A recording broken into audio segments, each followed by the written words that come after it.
तुम्हाला माहितीये का, दत्तात्रेयांच्या दुसऱ्या पूर्णावतार म्हणून ओळखले जाणारे नृसिंह सरस्वती महाराज नेमके कोण होते? ईसा 1378 मध्ये वाशिम जिल्ह्यातील कारंजा लाड येथे अंबा भवानी आणि माधव यांच्या पोटी एक दिव्य बालक जन्माला आले. जन्मतःच त्या बालकाने ओम असा उच्चार केला आणि 7 संपूर्ण वर्ष एकही सामान्य शब्द न बोलता केवळ मौनाचा तप केला.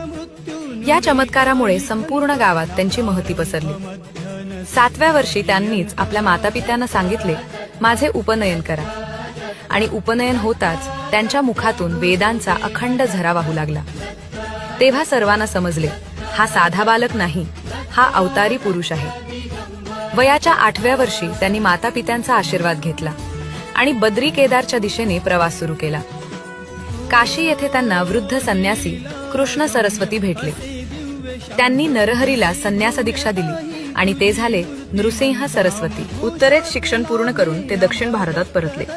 प्रथम करंजा, नंतर त्र्यंबकेश्वर, नाशिक, परळी वैजनाथ, औदुंबर आणि शेवटी अमरापूर या गावात ते 12 वर्ष राहिले. ह्याच अमरापूरला नंतर नरसोबाची वाडी म्हणून ओळख मिळाली. यानंतर ते गाणगापूर येथे 24 वर्ष विहार करत राहिले. त्या काळात बेदरचा बादशहा अल्लाउद्दीनही त्यांची पूजा करण्यासाठी आला होता.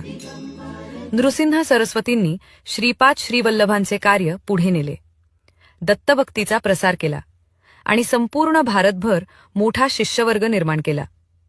त्यांच्या 7 प्रमुख शिष्यांमुळे दत्त परंपरा अजूनही तेजाने कार्यरत आहे. औदुंबर, नरसोबाची वाडी आणि गाणगापूर आजही हजारो भक्तांना आध्यात्मिक समाधान देतात. नृसिंह सरस्वतींचे स्मरण म्हणजे दत्तभक्तांसाठी दिव्य शक्तीचा अखंड स्रोत.